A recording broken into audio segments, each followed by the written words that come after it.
Welcome to the Hardwood Time Capsule podcast. This episode features our first cross-code athlete, the only player to ever win both an NBL Championship and an AFL Premiership. He talks about taking chances, success, and the importance of staying connected. Ladies and gentlemen, Mr. Dean Brogan. Hey, Mr. Dean Brogan, welcome. Hey, welcome to the how you podcast. going? I'm good, mate. I'm good. Thanks so much for coming on today. I really appreciate it. Obviously, we're a hoops podcast, and that's the early part of your journey in professional sport, and then obviously going over to footy. So you're one of one. You're the only one who can tell us what it's like in a premiership for an NBL team and a premiership for an AFL team. So Sure. what I'm looking forward to bringing to the listeners today. But as we start every podcast, when we bring someone back that's sort of been out of the realm for a little while, fill us in sort of what you're up to these days, what keeps you busy, and where you are in the world. Yeah, so I've been retired from footy now for 10 years this year. I retired in 2013. So I now manage a branch manager of a managed service business, which is an IT business in Adelaide.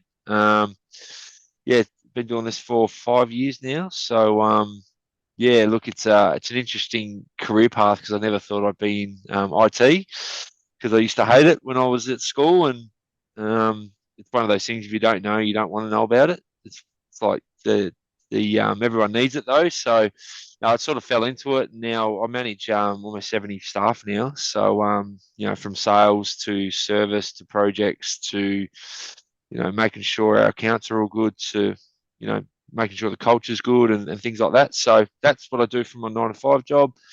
And I help out assistant coach South Adelaide in the SANFL with footy, and also do a bit of media for the ABC, for the AFL on weekends and stuff. So this time of year, mate, I'm a very busy man. Right in the thick of footy season, plus work, and trying to balance family work life is a challenge for most people. But this time of year, I'm very busy. Yeah, no, that's good to hear. And we'll have a little bit of a chat later about sort of the sort of big right angle you've taken from athletics and sports into the corporate world, and a very different change how that comes. But it's great that you've got so much structure going on in your life because, as the listeners will have heard in quite a few of the previous episodes, it's something that the majority of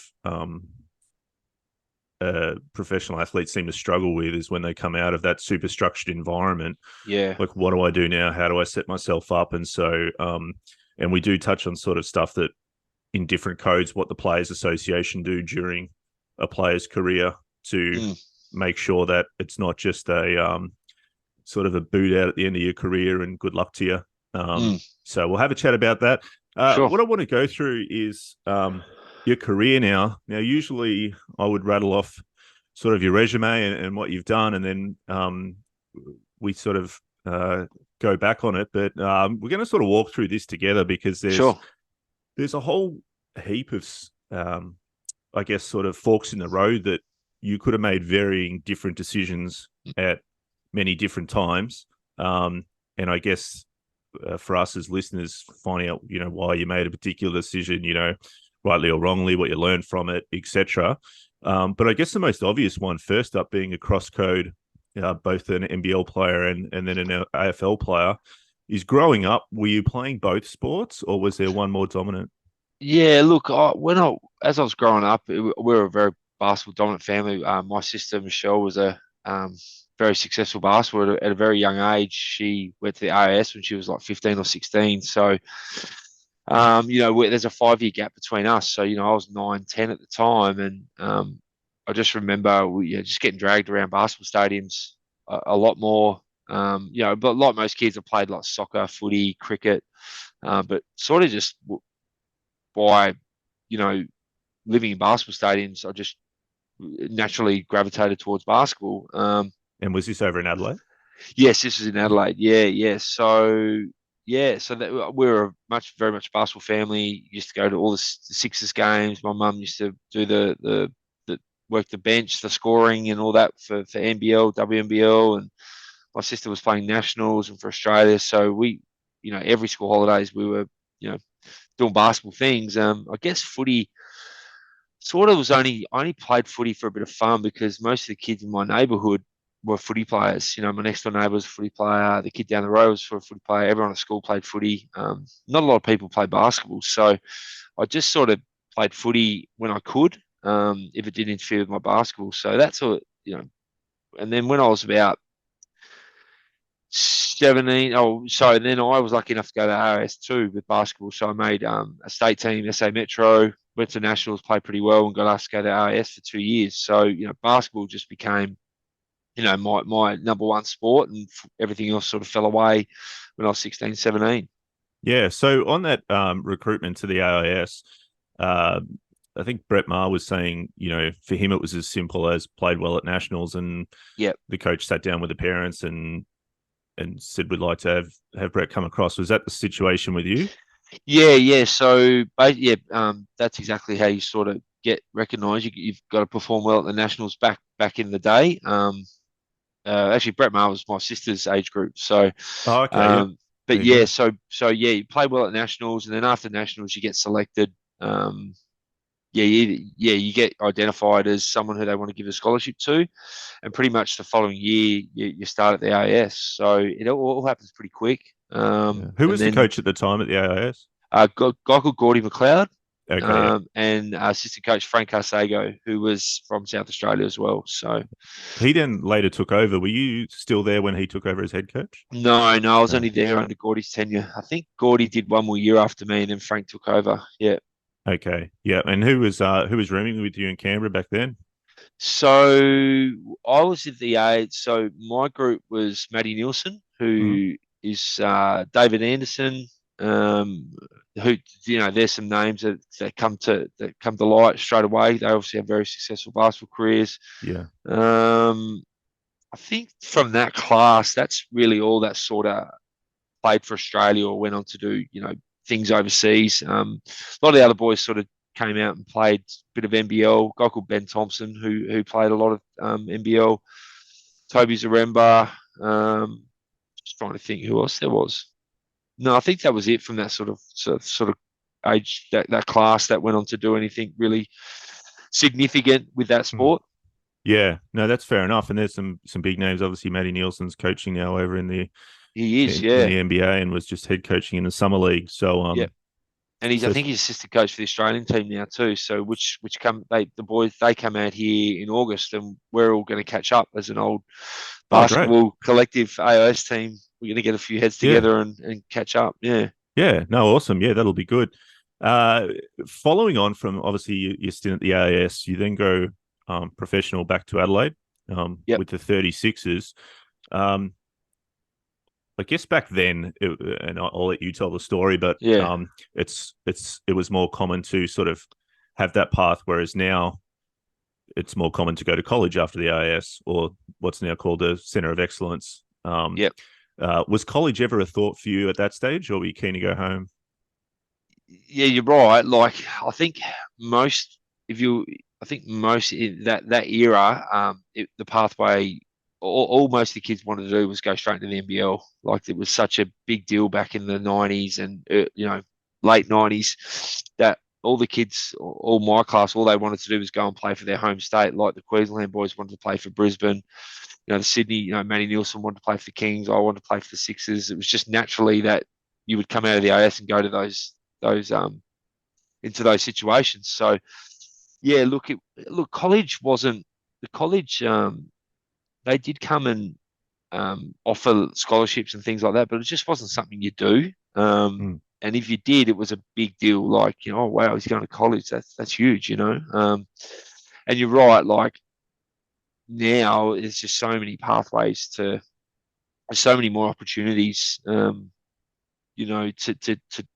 do your career, whether it's you go to college or whether you go to is it the G League or whether Yeah, you go yeah, straight to Europe or you go to the NBL or you go to the NBL one. There's just so many options now. So I guess back then it was, you basically your pathway was into the NBL. That was the highlight. If you're doing anything outside of that, it probably wasn't seen as you've made it. Yeah, right. And so for you, it was an even bigger step up. I mean, making the NBL is one thing, but you stepped into a team that was pretty stacked, Yeah, pretty loaded. Still goes down as one of the great NBL teams, especially in your position. You know, when you look at Big Mark Davis, Catalini, Catalini. Yeah, yeah, yeah. John got Riley, Scott Ninnis. Yeah, yeah, yeah, Kevin all Brooks. Don't know me. yeah. The I list mean, goes on. it's Yeah. yeah. I mean, so I guess the reason I bring that up is and you see the same thing in AFL when it comes around to draft time, Mm, whether it's agents or players or commentators or whatever are talking about, well, here's a guy that's been part of, maybe the AIS Academy in footy, mm, but will he get an opportunity if he goes to Collingwood next year as mm. opposed to going to, Hawthorn or something like that? So was it ever a thought to go to a lower ranked team or was it the pull of going to Adelaide? Well, look, it's a good question because Adelaide that year were actually terrible. Mm, They didn't make the finals, and a guy called Mike Dunlap was coaching them, and they completely were in all sorts. And Mike Dunlap got sacked. They moved on a heap of players, and it was they basically refreshed with Phil Smythe. Um, Phil Smythe became obviously the coach, and there was no expectations coming into that year. And I remember having discussions with Phil, saying, like we've got to play. We've got Martin Catalini, who's your spot. He's on the last year of his contract. He's been in Adelaide for 2 years and done nothing. I don't see him being a threat to you. I think you've got a bit more upside than him. mm, Um, so I was coming back to Adelaide thinking that I would be in the eight because they hadn't really put a team together. Like they got rid of so many players that yeah, Phil was on a recruiting path and no one knew what sort of team they were building. And so I signed thinking that, um, and when you come out of the AIS with some good pedigree, like I had a pretty good year. The AIS almost averaged a triple double, and I had a few clubs chasing me, and but all I want to do is be a sixer, and yeah. I thought I was coming back to play, and you know, luckily for Adelaide and Phil, and the way it panned out was they recruited really well. They got John Riley, they got Scott Ninnis back, who was still playing good basketball. They got two of the best imports you'll ever see in Kevin Brooks and Darnell Mee. Rupert Sapwell was there too, and Catalini came out of his shell and showed the potential that he could. And I remember in the first preseason game, You want Mike Dunlap back? I was like, I've, I'm not going to get any court time in this team. This team's unbelievable. I remember getting on for like 2 minutes in a preseason game in a tournament. I only played 2 minutes the whole weekend, and look, I was 18 or 19, and I was a bit shitty with that. I was thinking this is not going to be good for me. But what I did realise was how good this team was. Like I couldn't believe how good Catalini was because I came in thinking that Cat wasn't a good player and they were going to probably get rid of him. He wasn't probably going to go ahead of me, but the team just gelled and they recruited really well. And I found myself in a situation where, I wasn't going to get any court time, but we were going to be very good. So it was bad in a way, but good in a way as well. To be part of it, to be around something like that was pretty special. Yeah, well, I mean, it's good that you can see the sort of gratitude in it because the I could, reality I is, can now. At the time, I can. At the yeah, time, yeah, I well, didn't. that's understandable. You But feel like you've been led down yeah. the golden And, path, but and look, the reality is, I think, because the year before, Matty Nielsen and Ben Thompson came out. They were only there for 1 year. Matty Nielsen, and they came out and they were playing big minutes at their clubs. So I was thinking, I'm going to come out and play huge minutes, and it just didn't pan out like that for me. But looking back on it, like we just spoke about, it was a super, super team that gelled really quickly, and the rest is history. We won the championship that year. did you think like away from obviously the disappointment of not getting court time, um, just being immersed in what it like you would assume that the training culture, the preparation, the what it takes to win. Do you feel like that was at least beneficial? Yeah, look, it was a really different environment. So I've just come out of the AAS where you do individuals, you train hard, you like you're still learning the game. you train for hours. You train 3 times a day. Basically, you do team training, weights, shoot around, individuals, and then we came into this system where Phil Smythe, he recruited older players. I was the youngest on that team by a long way. Right. Like I said, they had Mark Davis, Scott Ninnis, Rupert Sapwell, John Riley, who were all late 20s, early 30s. Yeah. So it was a very different situation for me where training, all we did was scrimmage and shoot. Weights were kind of part of the program, but, a guy like myself who was still developing, I was only 19 years old, I needed more training. So if you're an older player coming back into that system, it would have been perfect. And that's why that program was so good for those players, because they just hooped. They didn't do anything else but hoop. Whereas I needed video. I needed to keep learning the game. So the environment was good in the sense that I was around like some absolutely quality, talented players, but the actual program didn't suit me. I needed to learn about the game more and things like that. So, but being around a winning culture, they were a sort of team that if you threw the ball out there, they'd scrimmage and they'd beat anybody. But it's not like they were gym rats, if you know what I mean. Like they did their work and went home. Brett Maher would get there and shoot 200 threes before training, but I needed a full program. So that was part of my decision to leave after that 1 year, because I needed to get around an environment where I was going to keep improving. So no, that's a good point you make. Does that make sense? Yeah, no, it does make sense. And I guess in nowadays that would be catered for because of bigger coaching staff. Correct. Yep.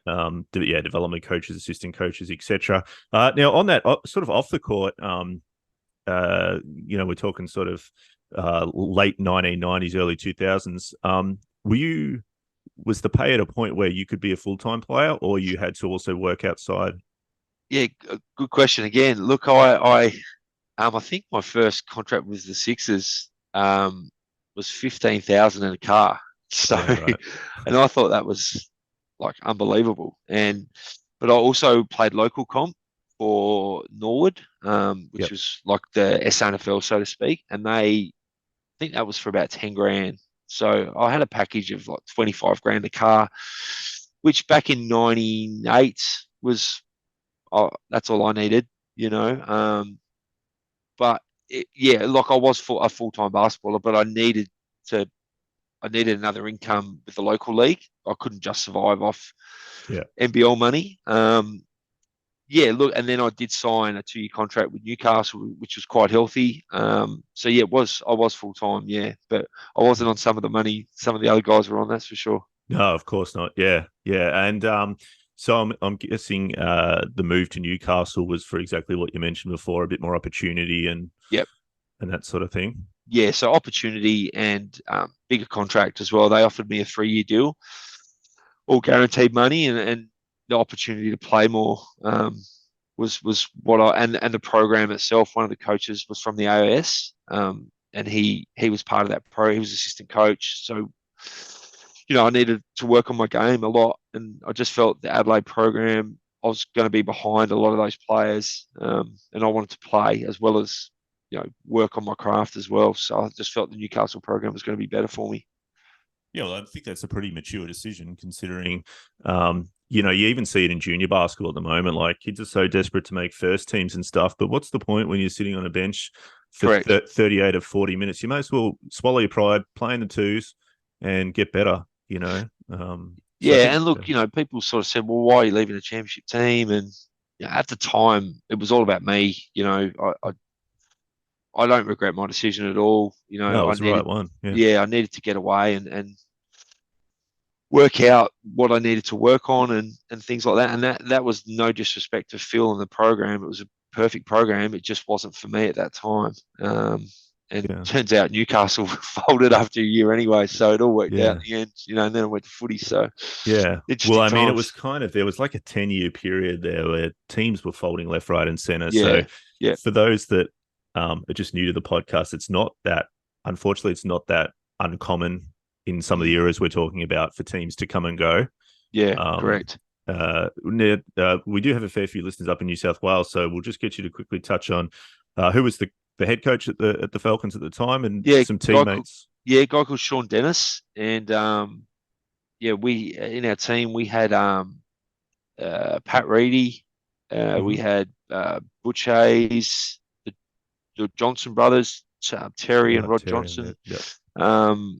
Who else? We had Ben Melmoth. We had a really good team actually, and we had Dave Simmons, and you know he was on the back end of his career, but his son Ben was Mm. up there, and he was really young at the time, and he used to come to training all the time, and I got I would say very friendly with him, but yeah, I used to shoot around a lot, and he used to come and rebound for me, old Ben Simmons. So Mm. it's funny, you just see how things pan out now. But we Yeah. actually had a pretty good team up in Newcastle, but yeah, like I said, mate, we folded after a year because it was badly run, and the people that owned us were dodgy. So Yeah. they got ousted out of their NBL. Yeah. So I guess that sort of leads on to the next question, and the biggest question, because even all the hoops fans are listening to this, especially down in Melbourne where I am, where footy's a religion. Um, we all know you went to Port Adelaide, had a very successful career, and the obvious stuff like that, Yeah, um, and played under Mark Williams there. And there's a little bit of a only the broad story is out there of Phil Smythe living in the same street as Mark Williams, and yeah. him sharing some knowledge about you, and then Mark being interested in recruiting you. Can you sort of, I guess, clarify that? What took place? Was it because Newcastle were folding that you were looking else? Like, what happened at that point? Yeah, so Newcastle, we got told uh, a week before our last game that there was going to be no more Falcons after. So it was the last game of the first summer season, and we were playing in Perth, and we got told that week that we all needed to look for a job because Newcastle were going to fold. And yeah, so it was a bit messy, and then after that last game, I flew back to Adelaide and was told a week later that yeah, I needed a job. Um, I was a bit disillusioned with basketball at the time, like just just wasn't really working out, and I was a bit like, what am I going to do? And just started playing footy again. Like so one of my mates said, "Why don't you come down and play local footy this weekend and just take your mind off basketball?" So I played in the local league for a mate's team, and then I thought, oh, I didn't mind that. And then it sort of got around that I was playing footy again, and Phil Smythe, that's correct what you said. Phil Smythe lived next door to Mark Williams, and Right. they were chatting, and he goes, "Oh, look, you should look at this kid, Dean Brogan. I know he's played a bit of footy." Played with us six, won a championship. Was in Newcastle. He's back here playing footy. He's 6'7", and he might be worth a look at. So just got a call from the recruiting officer, their recruiting officer at the time, and said, "Look, I remember watching you as a junior. Do you want to come down and have a kick and see what happens?" So I went down and had a private skills session with their skills coach, and Mark Williams came along and had a look. And I think because I could kick the footy and mark it and handball it, there was some interest there. And from there, they put forward to me, would you be interested in going on our rookie list and just seeing what happens? And I was a bit hesitant at first because it would have been a massive career change. Like I loved basketball, Mm. and to throw away that and go into another sport was it's a big decision, right? And so I had to sit on it for a while, and I wanted to play a few more games to know that I really love it, and that's what I want to do. So I played a few more games down at South Adelaide in the SANFL, and I really enjoyed it. And I thought, you know what, I'm going to give this a go. And look, if it doesn't work out in a year or two, I'll come back to basketball. And that's how it all sort of snowballed. Yeah, that Yeah. was in end of 1999, so heading into Yeah. 2000. Yeah, Yeah. Well, that's how it all started, okay, for the listeners out there, because I think these days you do hear, I mean, every Collingwood game they seem to mention Scott Pendlebury had a basketball background, yeah, and then you've got obviously Hugh Greenwood, Jared yeah. Roughhead was a Vic Metro, Vic Country player. Like, there's quite a few, but I think you were almost the OG when it came to that sort of thing. Well, this is how like unique it was. Everyone was telling me that it won't happen. And Mm. I actually went out to the Adelaide Crows to do a bit of training, and they just said, "Oh, look, it's probably not going to work out. The sports don't match up." And I use that as motivation. I went, "Oh, I reckon it does. I'm just going to keep going with this." And it worked out. It turns out that the sports do cross over a lot. But it's, like you just said, I went and watched my nephew play nationals this year, under 20s, down in Geelong, and there's so many AFL recruiters down there looking at Mm. basketball players. Whereas, when I did it 13, 14 years, 24 years ago, there were no recruiters watching any basketball. So it's amazing how it's transpired. And if I had a small part in that makes me feel good. But I think it organically would have happened anyway.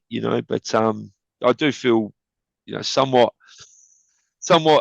happy with myself that I probably Yeah. was the first one to kind of do it. Oh, 100% you were. And I think the fact that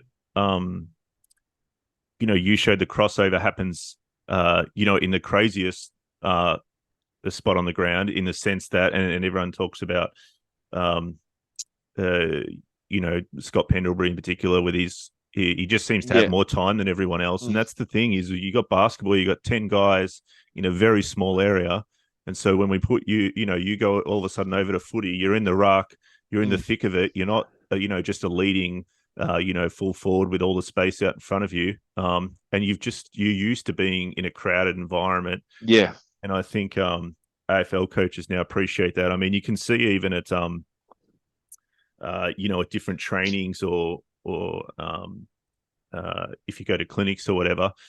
I know the Scott brothers in particular are massive on cross code learning, so they'll go and spend a day Yeah. or a week with the Boomers, Yeah. or and now we see it even with the NRL. Like, a lot of coaches, because of like Craig Bellamy's success with Melbourne Storm, Yeah. will go and learn from him, just from a leadership point of view and things like that. Correct. I think coaches have been cross learning for a long time. I just don't think it was ever in people's thinking that players could switch codes and and be successful at it. And um, we see now, like, so back then, I reckon you had to play some sort of football, and I grew up playing footy, so I knew the fundamentals of the game. Um, Whereas now, they'll pick a kid that's never played footy before, and they'll work with it. Mm, As long as he can run, jump, and has some attributes, they'll back their system, their coaching, and their system in to turn him into a footballer. And we're hearing we're hearing these stories a lot now, that he's a track and field athlete. Like, I think it's Blitzars from Geelong. oh yeah, Blitzars. it's a steeplechaser. He's a steeplechaser, turned Yeah. into the most best hybrid footy player to probably ever play the game. Mm, So it's crazy how so many talented athletes can play AFL now, yeah. but basketball really was the pioneer for that. Yeah. Yeah. I think even just touching on what you said before about watching your nephew, I think that's Shea Brogan, is that right? Yeah. Yeah. Yeah. Like, you look at him play, for those that don't know, plays down here, only about 10 minutes from here in Knox. And uh you look at a player like him, who I think got an American accent, spent a lot of time in America, did. Yeah, he lived there for almost 2 years. Yeah, playing high Yeah. school. Yeah, Yeah. But when you look at him, and like, he could easily transition over to footy at some point if he ever wanted to. I mean, I yeah. think he's pretty Well, he was a diehard. good junior footy player. Yeah, Yeah, yeah. like, you just look at the way he plays basketball. He comes off looking like he's just been under a hose for the last hour. Like, he's sweating, and he plays tough, and that sort of thing. So I think there's definitely, well, it's undeniable now, there's parallels between footy and basketball. Um, and then I guess the other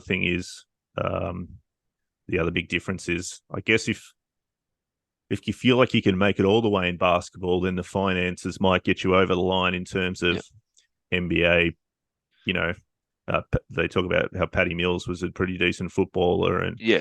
all that sort of stuff. But I Well, mean, there's a lot more opportunities in basketball now. See, back then there yeah, was maybe one. Like, no one was going overseas unless you had yeah, a European passport, which Dave Anderson had, or unless you're yeah, Matty Nielsen, who was like a very very good player. Like, mm, the NBL was really, clubs were folding. Ninth, 10th man weren't earning any money. There wasn't much of a pathway there, But mm, now, like you said, they've got the NBA Academy, they've got the Center of Excellence. You can get to college easier. You can get to play in Europe easier. So there's so many pathways now. So mm. that's good for basketball, because you're not losing all these kids to footy.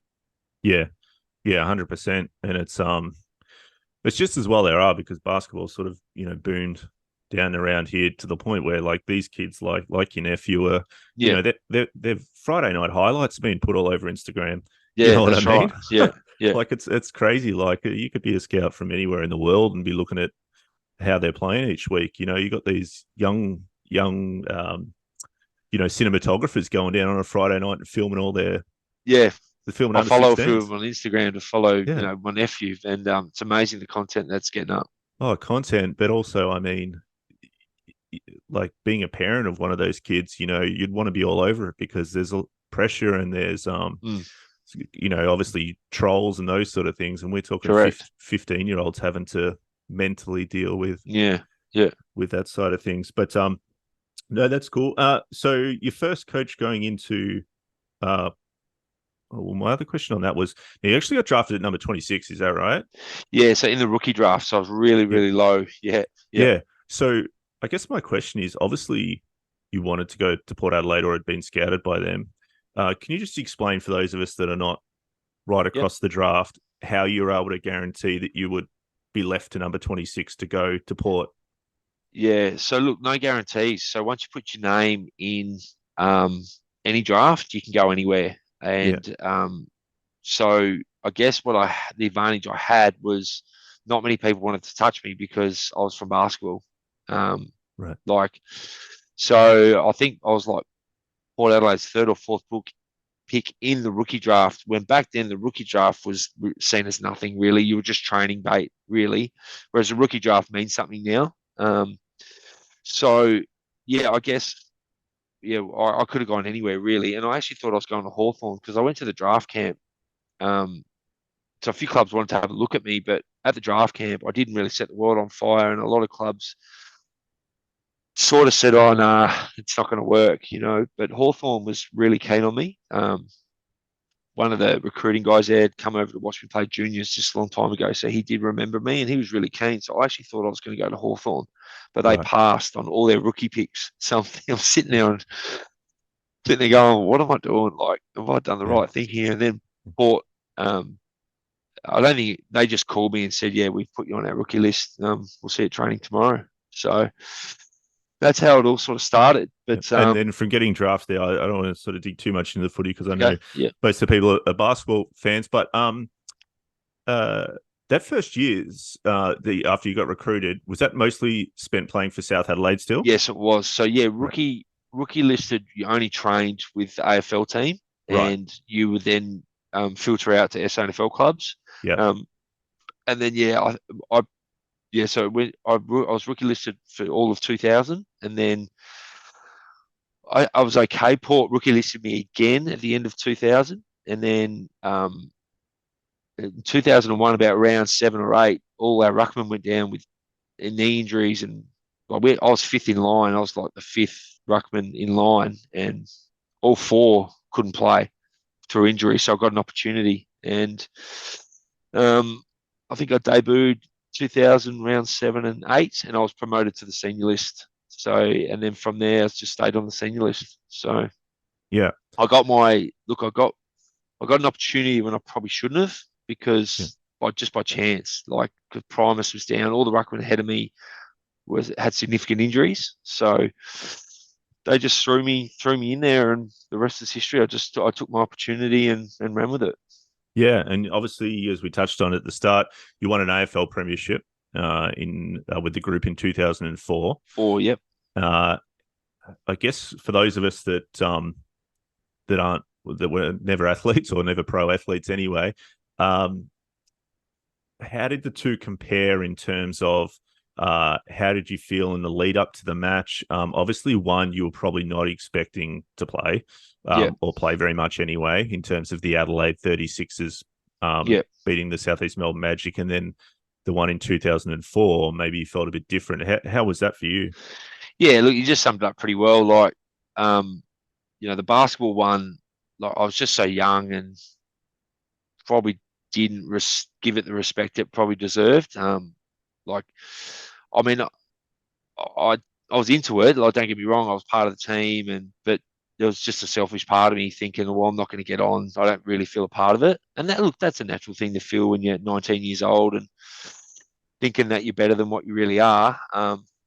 And then, the footy one, I had been at Port for almost 5 years, and I was the number one ruckman there. So there was Expectation. Yeah. I was in it up to my eyeballs, So, and I knew that we'd lost 3 prelims before, and I knew what was at stake, so to speak. So you can't really compare the two, really. Yeah.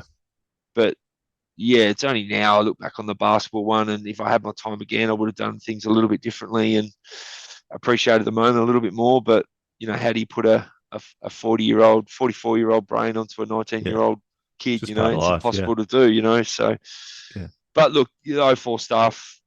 We've got our 20-year anniversary next year, and I still walk the streets and people still talk about it. So it's just crazy how when you win a premiership, people say you'll always be known as a premiership player, and it'll always stick with you. And it's so true. Yeah. It's just Yeah. I'm 44 now, and I go to games and I, catch up with clients and stuff, and they go, "Oh, 2004 was the happiest day of my life," and Yeah. it's just crazy that the enormity of winning an AFL Premiership Yeah. doesn't really sink into you retire and move on with life. That you look back on it. Yeah.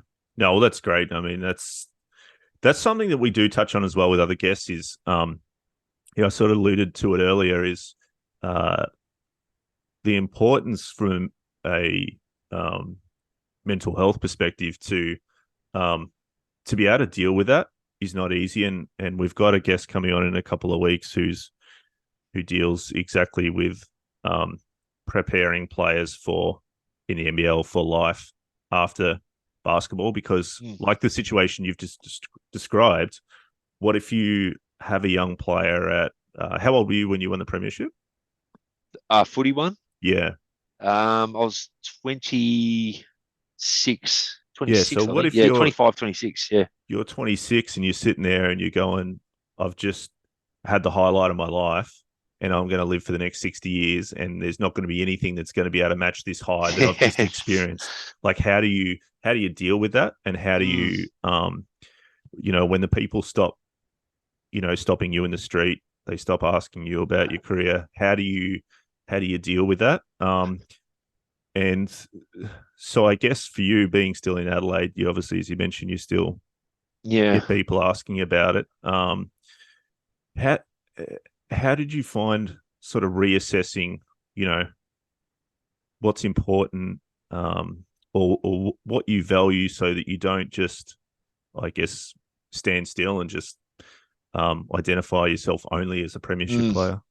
Oh, look, mate, it's a really good question. I was lucky in a sense that I moved away from Adelaide to continue my career. I went to the Giants and sort of played coach for 2 years and then got into coaching. I stayed connected and structured post footy career, which is, I reckon, super important. And we touched on it before. I think you come out of such a structured environment, you really need to put things in place where you stay structured and connected. Now, whether that's with footy or I think I've got a theory on this. I think when you're involved with something for so long, like I was involved from a playing perspective and basketball for 15, 16 years from playing some sort of sport. I think if you disconnect straight away, I think that's where the problem starts, because you go from this professional, this thing you do 7 days a week, 24 hours a day, and then you go completely into something different. That's when I think the issues start. I think if you stay connected in some capacity but slowly exit, I think that plays a big part in your mental health, I think, and not only that, your physical health as well. So I was lucky I got into coaching and I stayed in an environment that catered for my needs and wants in that space. And then I think as you get a little bit older, you just learn to appreciate other things in your life and you accept that was my past. Um, and I think, I've always tried to, and this is why I stayed in footy for a long time after I coached for 6 years, because I felt like that's the only thing I knew. And I knew if I completely stopped that, I would have issues with some personal things, because I identified myself with football so much. But sort of as I've gotten older, I've just learned to do other things. And I think one thing's important is I still keep very healthy and fit. I train a lot. I think, yeah, I think for me, and it gets back to the structure in my life. Like, I still wake up at 6:30. I still live a very structured life, and I think that's super important, you know. Yeah. And Well, that's great to share that, because I think for you to have had, that's a benefit of you having experience, having knowledge, those sort of things, is if you can pass that down, you can sort of fast track um, or prevent those situations occurring. And so we do have quite a few athletes that listen to this. So I think that's something that you need to sort of be mindful of, because some of the guests in the previous podcasts have even described it as sort of, leaving the army and then all of a sudden you're in civilian life correct. and you're like, That, what the hell? that's what I was gonna. That's a great analogy. And my advice is don't leave. Stay connected.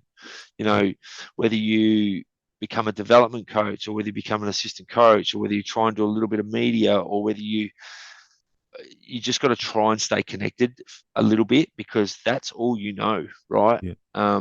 They do put better things in place for athletes now for life after footy, but I'm just a big believer in when you give your heart and soul to everything, to disconnect straight away, that's where the problem starts. I think Yeah. It there sounds needs to like it. be Yeah. if you're in a position to stay involved a little bit, whether it's at that level or some other level. Like, if you've played NBL for 15 years, you're going to get a job somewhere doing something. And even if you've played 5 years, it might not be an NBL, but you could go to NBL one and coach, or you could be um, might even be able to play for a couple more years, or you just got to slowly exit that life. Which is something I did. I'm So at a in point your, now where I don't want anything to do with footy. You know, I'm that done with yeah. it. But it's been 20 odd. Like, I've been in the game now. I've had my finger in the game, for 25 years. But I'm done now. You know. Yeah. So in those twilight years of your playing career, did you start to put things in place knowing that you wanted to do some coaching, whether it was coaching courses or Yep. anything like that? You Yeah. So did. I Okay. identified. Yeah. Yeah. So about 2008 or nine, I started to. One of the coaches said to me, what do you want to do outside of footy? And I'm like, I had no idea. And then he said, well, why don't you start doing some coaching courses? And started doing it, and then realised, yeah, this is something I want to do, because someone said to me, "You're a good ruckman. Every club needs a good ruck coach." So I started off doing that, and then worked my way into coaching midfield and coaching stoppages and things like that. So yeah, I identified that this is what I want to do, and I started to get some coaching accreditation and things like that. So Yeah. yeah, I had one eye on what looks like footy afterlife. Yeah. Well, hopefully most clubs, probably do anyway in AFL, but certainly NBL needed as well, is someone giving that advice or that mentorship like you just had, by that, even just by a simple question like that coach going, well, what are you planning on doing? Correct. Yep. Yeah. Yep. Yep. Yeah. And like I said, I think most professional sport these days, like at that higher level, do have better things in place for players now. Mm. I know the NBL is really spending a lot of time in that space. The AFL, they basically have got so much time off during the week to get their life sorted out. You can't not stuff it up, if you know what I mean. Yeah, no, that's fair enough. And I guess it sort of brings us full circle to there's not really a direct link between IT and business and ruck coaching. So how did you end up Yeah, where you are now? it's bizarre how it all panned out. So I was in Sydney, met some people in Sydney through business. I was really keen on meeting people outside of footy. And I met, he's become a really good friend of mine, Nick Shan, who's the CEO of our company. And he every time I saw him, he was driving a Porsche and he had a Rolex, and I'm like, what does he Yeah. do?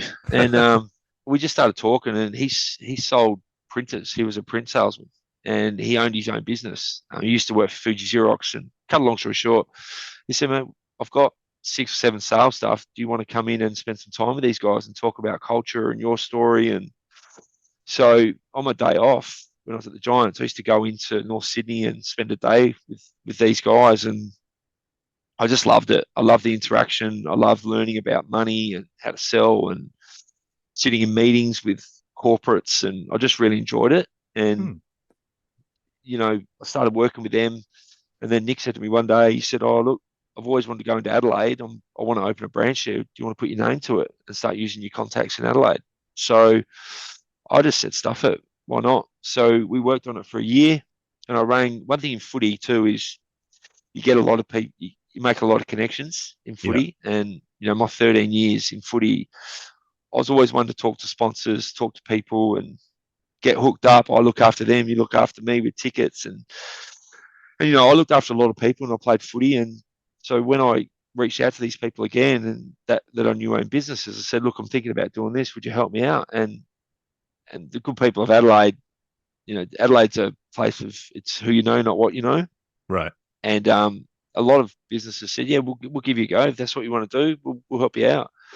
So we got a couple of wins early, and we got enough business to start a branch here, and it's just sort of snowballed from there. So we sell all things IT now, not just printers. We sell anything that plugs into a wall, and it's a pretty big business now. We've got 20 branches all over Australia, and yeah, it's never a dull moment. But I'm not technical, but one thing I'm good at is it's the same in any line of business.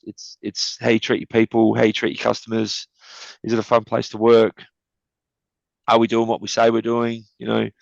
How are we culturally? So they're the things that I've learned through footy that I implement in business, and um, it's the same. It's the same ethos in any business you work in. Yeah. So Well, it's great that you've found something that you love, because you can just tell by the way you talk about it and how animated you are about it that you love what you do. So I yeah, I'm think very that, lucky. Yeah, yeah, I think that's the goal for most of us. So that's great. I mean, the next question was sort of to wrap it up was sort of what's next for Dean Brogan, but it sounds like you're where you need to be, and there's yeah, is there still, obviously you've grown it majorly to 20 branches from just trying to get one going. yeah, Is there still growth going on in what you're doing? yeah. So look, we're as a business we're getting bigger and bigger, and our CEO is Do you very want to name the ambitious. business just so Yeah, people so can? it's called FX, EFEX. So Yep. yeah, we're a managed service company. Look, our CEO is wants to take over the world, so there's never a dull moment here. But yeah, look, I'm keen to just keep in this space and learning and growing, and I'm doing. I've started to do some marathons. I've got a big marathon coming up end of this year, so I've done a couple of halves. So I like to keep myself very active. Do Nice. triathlons in triathlon season and things like that. Yeah. So I'm very keen on fitness, and Good. um, You're going to step up to the Ironman one day? well, that's my goal next year. Yeah. Yes, I want to Nice. do a full Ironman next year. Which one are So you looking at for that one? maybe Port Macquarie. Yeah, I did Yeah, that one. Yeah. I haven't yeah, right. done, yeah, I haven't done Bustleton, but I did Port Macquarie in 2016. So Okay, yeah, right. they The full or the half? yeah, the full. Oh Yeah. wow. So Okay, it's good on you. yeah, no, it was a good one. There's some pretty shitty roads there, so you'll Yeah, they're not smooth. So but no, you'll enjoy it anyway. It's something great to do. Um yeah. I guess the other thing would be, most fans, doesn't really bother me, but a lot of people like to know, do you have your championship ring and your premiership medal out on display, or is it sort of tucked away somewhere? It's tucked away somewhere, but I've moved around a lot, so Oh, okay.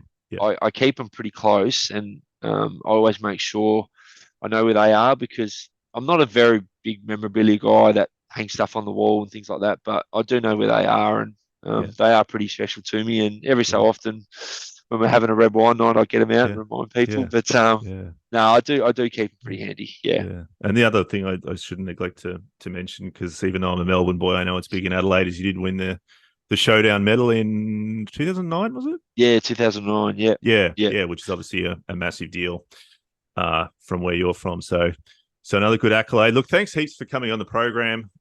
Obviously, you didn't have to. So I really appreciate that. No, None of the no problems people at that all. come on here have an obligation to do so. It's just out of the generosity. So I just want the listeners to know that these guys just come on of their own generosity, and give some pearls of wisdom, and that some of us can take away. And again, like I say, every episode, it just draws the gap between us as fans and you guys as professional athletes, and gives us a little bit of inspiration that whilst we often have you guys up on a pedestal, you are just normal people, and you are, it is possible to achieve some pretty incredible things. And then and then people can take from it sort of what they wish. So thanks again for coming on. No problems at all. Thank you for having me. I appreciate what you do. Yeah, no, awesome. And we'll put for the listeners, we'll put in the show notes some highlights and those sort of things that you can go and look back on, and we'll put a link to in case there are any business people listening in on this as well, because we have all types. We'll put a link to FX in the show notes as well, so you can check that out. But once again, thanks, Dean, for your time. Thanks, Andrew. Cheers. All right, cheers, mate. Thanks for listening to this episode of the Hardwood Time Capsule podcast. Make sure to like and subscribe. We'll see you in the next episode.